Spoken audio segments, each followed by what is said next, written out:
विद्यार्थी मित्र वर्ग 10चा अल्जेब्राचा linear equation in two variables नावाचा पहिला चॅप्टर आपल्याला स्टार्ट करायचा आहे. तुम्हाला आठवत असेल मागच्या वर्षी पण हा चॅप्टर आपल्याला होता. या चॅप्टरमध्ये आपण सायमल्टेनियस इक्वेशन्स वगैरे सॉल्व्ह केले होते. हाच चॅप्टर आता यावर्षी आपल्याला 10व्या वर्गामध्ये कंटिन्यू करायचा आहे. Linear equation in two variables या चॅप्टरला सुरुवात करायच्या आधी मी तुम्हाला general form of linear equation in two व्हेरिएबल्सची आठवण करून देतो. The general form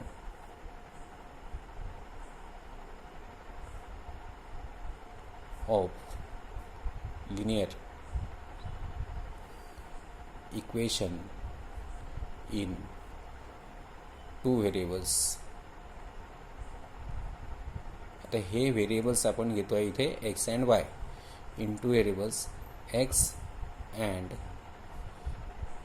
y is ax plus by plus c equal to 0. या जनरल फॉर्ममध्ये x आणि y हे व्हेरिएबल्स आहेत आणि a, b आणि c हे असतात रियल नंबर्स. एला म्हटलं जातं एक्सचा कोइफिशियंट, बीला म्हटलं जातं वायचा कोइफिशियंट आणि सीला म्हणतो आपण कॉन्स्टंट कोइफिशियंट. हे ए बी सी जे असतात हे असतात रियल नंबर्स. मॅथमॅटिक्समध्ये जेवढे नंबर्स असतील मग ते रॅशनल असो, इरॅशनल असो, झिरो असो, पॉझिटिव्ह असो, निगेटिव्ह असो, ऑड असो, इवन असो, नॅचरल नंबर्स असो, होल नंबर्स असो, इंटिजर्स असो, जोही कोणता नंबर असेल त्या नंबरला आपण म्हणतो रियल नंबर. मग या ए बी आणि सीच्या व्हॅल्यूज ज्या आहेत ह्या असतात रियल नंबर्स आणि कंडिशन अशी आहे की एक्सचा कोइफिशियंट ए किंवा वायचा कोइफिशियंट बी हे झिरो नको. हे का झिरो नको मी लगेच तुम्हाला इथे समजावून सांगतो आहे खाली. पहिल्यांदा मी हे डेफिनेशन कंप्लीट करून घेतो. The general form of linear equation in two variables x and Y is A x plus B Y plus C equal to 0 wear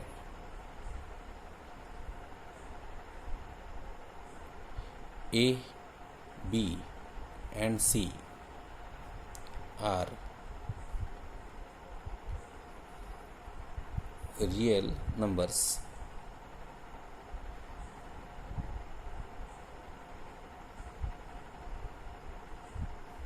and A or B are not equal to 0. याला आपण लिहू शकतो A, B not equal to 0.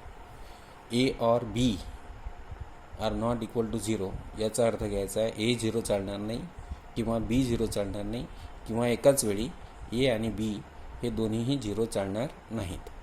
याचं कारण मी तुम्हाला सांगतो. आता पहिल्यांदा मी या इक्वेशनकडे येतो. इथल्या या इक्वेशनमध्ये पहा तुम्हाला दोन व्हेरिएबल्स दिसतात आहे एक्स आणि वाय. इथे एक्सला पॉवर नाही आहे म्हणजे एक्सचा पॉवर 1 आहे, वायला पॉवर नाही आहे म्हणजे वायचा पॉवर 1 आहे. म्हणजे इथे दोन्ही व्हेरिएबल्स जे आहेत यांचे पॉवर्स दिसतात आहे तुम्हाला 1 आणि 1.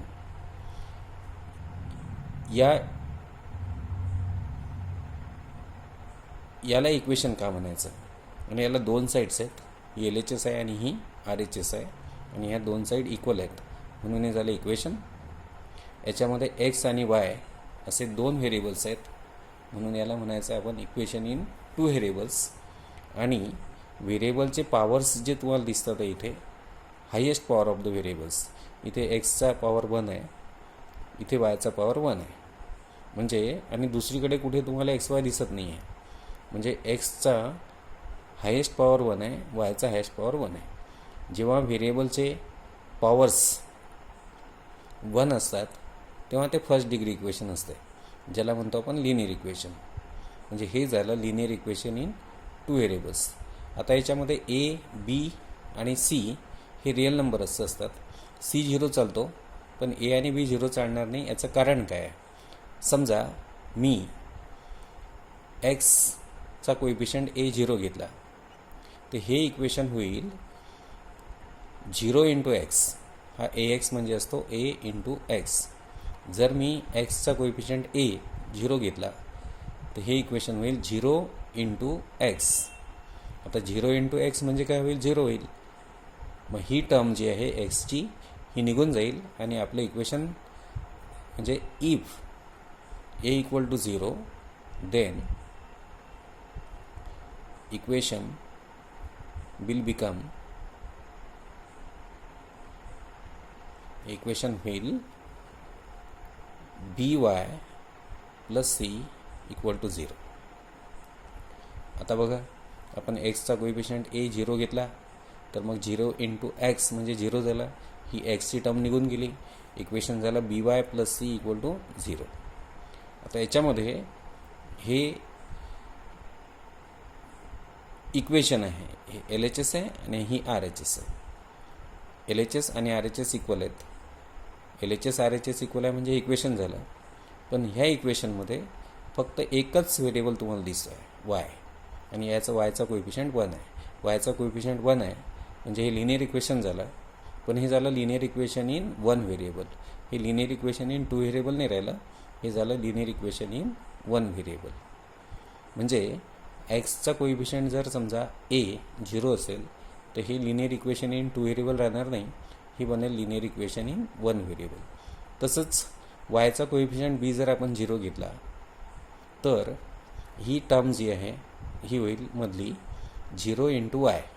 झिरो इंटू वाय म्हणजे झिरो झालं, तर इक्वेशन बनेल की if b equal to zero then equation will become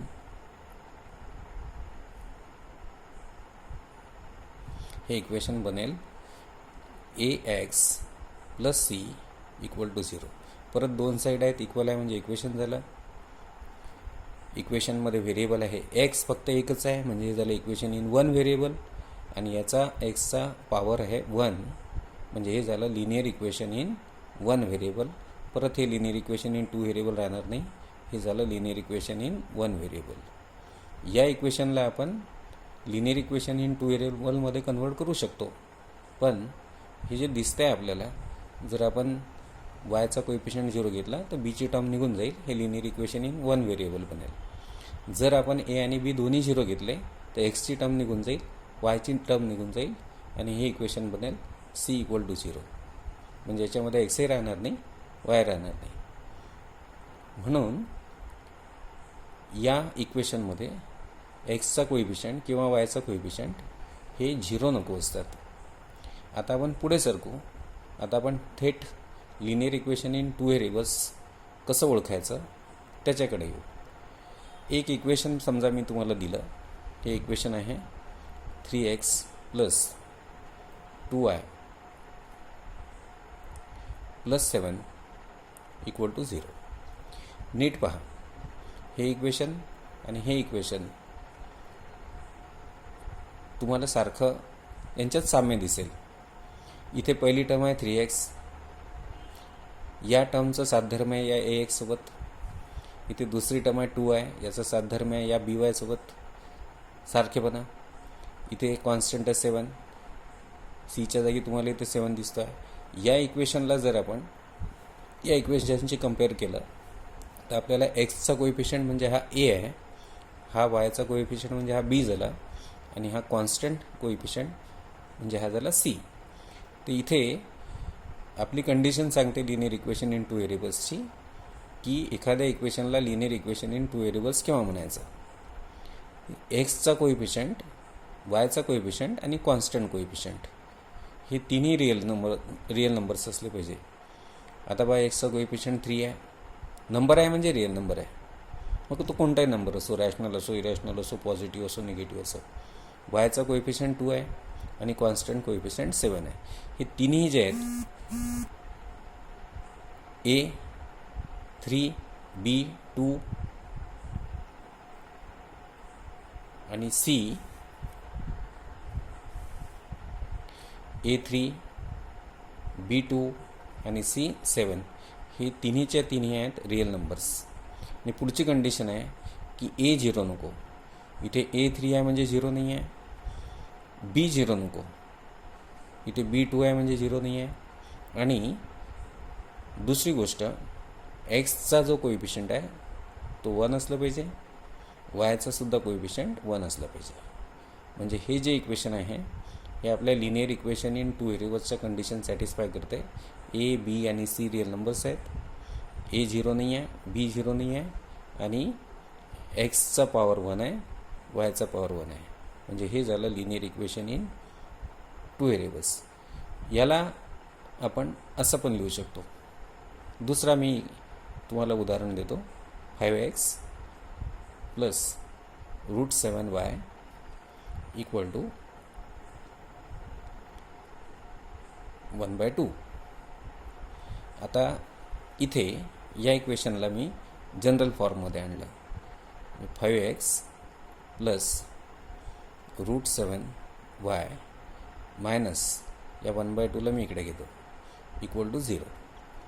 परत पहा, जनरल फॉर्ममध्ये बसला आहे. हे एक्सची टर्म आहे, ही वायची टर्म आहे, हा कॉन्स्टंट आहे इक्वल टू 0. इथे एक्सचा कोइफिशियंट म्हणजे ए 5 आहे, वायचा कोइफिशियंट म्हणजे बी √7 आहे आणि कॉन्स्टंट कोइफिशियंट सी हा आहे -1/2.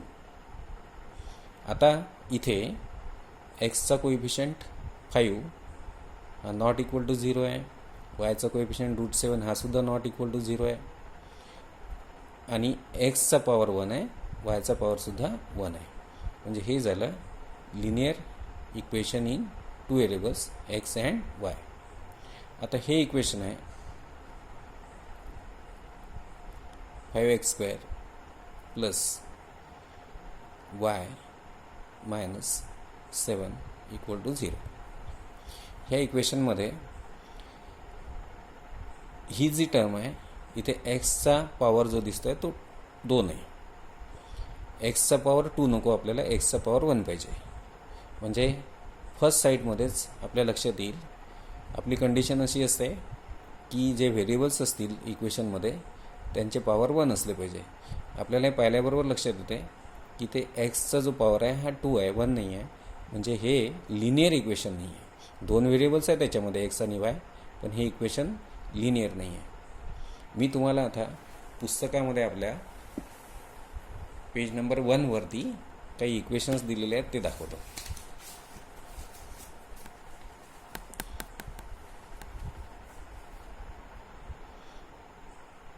पहिलं इक्वेशन आपल्याला म्हटलं आहे ॲक्टिव्हिटी.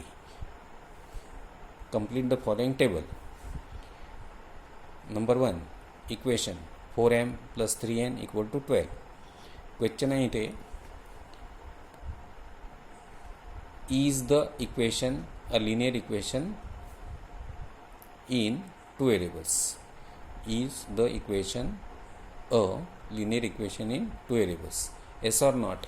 हे तुम्हाला सांगायचं आहे. आता हे पहिलं इक्वेशन जे आहे, म्हणजे आपल्याला हे जे इक्वेशन्स दिलेले आहेत 7 इक्वेशन्स, हे ओळखायचे आहेत आपल्याला की हे लिनियर इक्वेशन इन 2 व्हेरिएबल्स आहेत की नाही. पहिलं इक्वेशन पहा. इक्वेशन आहे 2 साईड्स आहेत इक्वल आहेत, म्हणजे इक्वेशन झालं. याच्यामध्ये व्हेरिएबल्स आहेत एम आणि एन. इथे पहा एमचा कोइफिशियंट. आता इथे व्हेरिएबल्स एक्स आणि वाय नाही आहेत, इथे एम आणि एन आहेत, है ना. मग जसा एक्सचा कोइफिशियंट आपल्याला 0 नको, तसा एमचा कोइफिशियंट 0 नको, 4 आहे नॉट इक्वल टू 0. एनचा कोइफिशियंट 0 नको असतो, 3 आहे नॉट इक्वल टू 0. कॉन्स्टंट आपल्याला कोणताही नंबर चालतो, 0 पण चालतो कॉन्स्टंट. फक्त ज्या व्हेरिएबल्स असतात त्या व्हेरिएबल्सचे कोइफिशियंट जे असतात ते आपल्याला 0 नको असतात. इथे व्हेरिएबल्स एम आणि एन आहेत आणि या दोन्हींचे व्हेरिएबल्स आहेत 4 आणि 3, हे 0 नाही आहेत. दुसरं हे पहा, एमचा पॉवर 1 आहे, एनचा पॉवर 1 आहे. मग एवढंच पाहायचं की 2 व्हेरिएबल्स आहेत त्यांचे कोइफिशियंट 0 नसले पाहिजे आणि हे जे व्हेरिएबल्स आहे यांचं पॉवर असलं पाहिजे 1 आणि 1. म्हणजे हे आहे लिनियर इक्वेशन इन 2 व्हेरिएबल्स. आता हे सेकंड इक्वेशन पहा. इथे हे लिनियर इक्वेशन इन 2 व्हेरिएबल्स का नाही आहे? याच्यामध्ये व्हेरिएबल्स आहेत एक्स आणि वाय, पण इथे एक्सचा पॉवर बघा 2 आहे, 2 आहे. म्हणजे हे जे इक्वेशन आहे हे लिनियर नाही आहे. 2 व्हेरिएबल्स आहे याच्यामध्ये, इक्वेशन आहे 2 साईड्स आहेत, इक्वल आहे म्हणजे इक्वेशन आहे. 2 व्हेरिएबल्स आहेत म्हणजे हे इक्वेशन इन 2 व्हेरिएबल्स आहे. पण इथे एक्सचा पॉवर जो आहे तो 2 आहे, तो आपल्याला चालणार नाही. आपल्याला एक्सचा पॉवर किती असायला पाहिजे होता, 1 असायला पाहिजे होता. म्हणजे हे linear equation in two variable नाही. म्हणजे इथे आपल्याला लिहावं लागेल नो. आता नेक्स्ट पहा इकडे, या इक्वेशनकडे येऊ आपण तिसऱ्या. हे पहा, याला 2 साईड्स आहेत, इक्वल आहे म्हणजे इक्वेशन आहे. त्याच्यानंतर हे इथे एक्स आणि वाय तुम्हाला दिसतात आहे. हे आहे equation in two variables x and y. आता पहा, एक्सचा कोइफिशियंट आहे √2 म्हणजे नॉट इक्वल टू 0. कोइफिशियंट हा रिअल नंबर असतो. कोइफिशियंट हा रिअल नंबर असतो. तो कोणताही नंबर चालतो, फक्त व्हेरिएबलचा कोइफिशियंट जो आहे, व्हेरिएबल्सचे जे कोइफिशियंट्स आहेत ते आपल्याला 0 नको असतात. इथे एक्सचा कोइफिशियंट आहे √2 म्हणजे 0 नाही आहे. वायचा कोइफिशियंट आहे -√5 म्हणजे 0 नाही आहे. कॉन्स्टंट बघायची गरज नसते. मग इथे या इक्वेशनमध्ये एक्सचा कोइफिशियंट नॉट इक्वल टू 0 आहे, वायचा कोइफिशियंट नॉट इक्वल टू 0 आहे. मग ते बघितल्यानंतर एक्सचा पॉवर पा 1 आहे, इथे वायचा पॉवर पा 1 आहे. म्हणजे हे आहे, हे linear equation in two variables आहे. आपण इथे लिहू एस. पुढे सरकू, या इक्वेशनकडे या. हे पहा, या इक्वेशनमध्ये 2 साईड्स आहेत, LHS आणि RHS, आणि ते इक्वल आहे म्हणजे हे इक्वेशन आहे. याच्यामध्ये 2 व्हेरिएबल्स आहेत, एक्स आणि वाय, म्हणजे हे आहे इक्वेशन इन टू व्हेरिएबल्स. पण मी तुम्हाला सांगतो आहे की जे व्हेरिएबल्स असतात त्यांचे कोइफिशियंट आपल्याला 0 नको असतात. इथे एक्सचा कोइफिशियंट पहा 0 आहे, आणि एक्सचा कोइफिशियंट किंवा वायचा कोइफिशियंट म्हणजे व्हेरिएबलचे कोइफिशियंट्स आपल्याला 0 चालत नाहीत. इथे हे जे इक्वेशन आहे, इथे एक्सचा पॉवर 1 आहे, वायचा पॉवर 1 आहे. म्हणजे हे लिनियर इक्वेशन आहे, इन टू व्हेरिएबल्स आहे, बरोबर आहे. पण इथे एक्सचा कोइफिशियंट 0 आहे. हे 0 इंटू एक्स इथे 0 होऊन जाईल, मग अशी मी तुम्हाला सांगितलं होतं. आणि हे 0 एक्सची टर्म निघून जाईल, आणि हे linear equation in two variables राहणार नाही, हे लिनियर इक्वेशन इन 1 व्हेरिएबल. थोडक्यात 2 साईड्स आहेत, इक्वल आहे म्हणजे इक्वेशन आहे. 2 व्हेरिएबल्स आहेत एक्स आणि वाय, पण एक्सचा कोइफिशियंट 0 आहे, जो आपल्याला चालत नाही. म्हणजे हे इक्वेशन जे आहे, हे linear equation in two variable नाही. आपण याला लिहू नो. या इक्वेशनकडे येऊ. 2 साईड्स आहेत, इक्वल आहेत म्हणजे इक्वेशन आहे. त्याच्यानंतर इथे एक्सचा जो कोइफिशियंट आहे तो 0.3 आहे, म्हणजे नॉट इक्वल टू 0 आहे. पण वायचा कोइफिशियंट 0 आहे. एक्स किंवा वाय हे व्हेरिएबल्स असतील तर व्हेरिएबल्सचे कोइफिशियंट 0 नको आपल्याला. एक्सचा कोइफिशियंट 0 नको किंवा वायचा कोइफिशियंट 0 नको. याच्यामध्ये वायचा कोइफिशियंट 0 आहे, म्हणजे हे linear equation in two variables नाही आहे. आपण 0 इंटू वाय जर कन्सिडर केलं, 0 इंटू वाय 0 होईल, म्हणजे वाय निघून जाईल, आणि हे इक्वेशन बनेल linear equation in variable x, म्हणजे एकच व्हेरिएबल राहील. ठीक आहे, जे व्हेरिएबल्स आहेत त्या दोघांपैकी कोणाचा कोइफिशियंट आपल्याला 0 नको असतो. इथे वायचा कोइफिशियंट 0 आहे, म्हणजे हे equation linear equation in two variables नाही. आपण लिहू नो. आता या इक्वेशनकडे या. या इक्वेशनमध्ये तुम्हाला एक्स जो आहे तो खाली दिसतो आहे. आपण इंडायसेसचे लॉस तुम्हाला माहिती असतील. हे इक्वेशन मी इथे लिहितो आहे. हे इक्वेशन आहे 4/x plus 5/y equal to 4. आता पाहिला 2 साईड्स आहेत, LHS आणि RHS. LHS RHS इक्वल आहेत, म्हणजे हे इक्वेशन झालं. याच्यामध्ये 2 व्हेरिएबल्स तुम्हाला दिसून राहिले, एक्स आणि वाय. टप्प्याटप्प्याने एक लक्षात घ्या, ही LHS RHS सारखे आहेत, इक्वल आहेत, म्हणजे इक्वेशन झालं. याच्यामध्ये 4, 5 आणि 4 हे कॉन्स्टंट आहेत, एक्स आणि वाय व्हेरिएबल आहेत. म्हणजे हे झालं इक्वेशन इन टू व्हेरिएबल्स. पण equation in two variables, linear equation in two व्हेरिएबल्समध्ये जे तुमचे व्हेरिएबल्स असतात त्यांचा पॉवर असायला पाहिजे 1. आता ह्या इक्वेशनमध्ये लॉज ऑफ इंडायसेस तुम्ही आठवा. इंडायसेसच्या लॉजमध्ये तुम्हाला हा लॉ आठवत असेल, 1/a⁻m इक्वल टू a⁻−m. जर हे a⁻m ही टर्म आपण वर आणली तर हा m जो आहे पॉवर हा निगेटिव्ह होत असतो. आता या इक्वेशनला हा जर नियम लावला मी तर 4x जर मला वर आणायचं असेल तर इथे एक्सचा पॉवर सध्या खाली आहे, हा एक्सची टर्म खाली आहे, याचा पॉवर आहे 1. जर मी हा एक्स वर आणला तर हा 1 लिहायची पद्धत नसते, पण हा एक्स जर मी वर आणला तर एक्सचा पॉवर जो आहे 1 तो होईल -1, म्हणजे हे होईल 4x⁻⁻1 प्लस 5y⁻, या वायला मी वर आणतो आहे, वायचा पॉवर खाली 1 आहे, वर आणताना हा 1चा -1 होईल, हे होईल y⁻⁻1 = 4. नीट पहा, दोन साईड्स आहेत, इक्वल आहेत, म्हणजे इक्वेशन झालं. दोन व्हेरिएबल आहेत एक्स आणि वाय, म्हणजे हे इक्वेशन इन 2 व्हेरिएबल्स. पण इथे दोन कंडिशन आपल्याला बघायचे असतात. एक्सचा कोएफिशियंट जो आहे तो 0 नको, नाही आहे, 4 आहे. वायचा कोएफिशियंट आहे तो 0 नको, 5 आहे.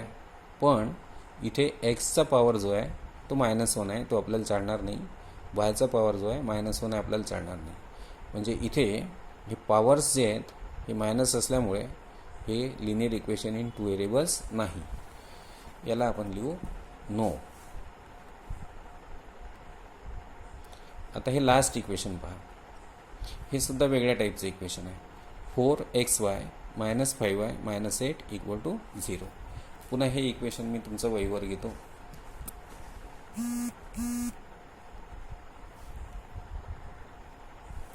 इक्वेशन आहे 4xy - 5y -